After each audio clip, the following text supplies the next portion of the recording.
അള്ളാഹുവിനെ മാത്രം ഭയന്ന് ജീവിക്കുന്ന ധൈര്യശാലിയായി നിർഭയത്വമുള്ളവനായി, തോക്കിൻ മുനമ്പിലാണെങ്കിലും ചീറിപ്പായുന്ന യുദ്ധ ഡ്രോണുകൾക്ക് താഴെയാണെങ്കിലും പൊളിഞ്ഞു വീഴുന്ന കെട്ടിടാവശിഷ്ടങ്ങളിൽ തൻ്റെ കുടുംബക്കാർക്കിടയിൽ അവരുടെ മൃതശരീരങ്ങൾക്കിടയിൽ അനാഥനായി ഹനിക്കപ്പെട്ട പിഞ്ചുബാലമാണെങ്കിലും നിങ്ങൾ ഈ നാട്ടിൽ നിന്ന് പോകേണ്ടി വരുമല്ലോ, നിങ്ങളെ മിസൈലിൽ ചുട്ടി ചാമ്പലാക്കുമല്ലോ, എന്താണ് നിങ്ങൾക്ക് പറയാനുള്ളത് ചോദിക്കുമ്പോൾ അവിടുത്തെ പിഞ്ചുമക്കൾ പറയുന്നു, നസീറു ഇലാ റബ്ബിന, ഞങ്ങളുടെ റബ്ബിലേക്ക് ഒരുമിച്ച് ഞങ്ങൾ യാത്രയാകും, ബോംബിടുന്നവർ ബോംബിടട്ടെ എന്ന തൗഹീദിന്റെ ഭാഷ്യം കൽബിൽ തൊട്ട് നാവിലൂടെ തുളുമ്പാൻ പിഞ്ചു കുഞ്ഞുങ്ങൾക്ക് സാധിക്കണമെങ്കിൽ ആ നിർഭയത്വം ആര് നൽകുന്നു?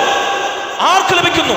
അല്ലാഹ്, ലാ ഇലാഹ ഇല്ലല്ലാഹ് എന്ന തൗഹീദ് കൽബിൽ ഊട്ടിയുറപ്പിച്ചവർക്കല്ലാതെ ആ നിർഭയത്വത്തിൽ ജീവിക്കാൻ സാധിക്കില്ല. ഹൃദയത്തിൽ തൊട്ട നിർഭയത്വം ആർക്കാ സാധിക്കുക? അല്ലദീന ആമനു വലം യൽബിസു ഈമാനഹും ബിദുൽമിൻ, ഈമാനുള്ളവർ, തൗഹീദുള്ളവർ, ആ ഈമാനിൽ ശിർക്കിന്റെ കറ കലരാത്തവർ, ഉലൈക ലഹുമുൽ അംൻ, അവർക്കാണ് നിർഭയത്വം. വഉലൈക ഹും മുഹ്തദൂൻ, അവരാണ് സന്മാർഗം പ്രാപിച്ചവർ. അല്ലാഹു പറയാം, റസൂലുള്ളാഹി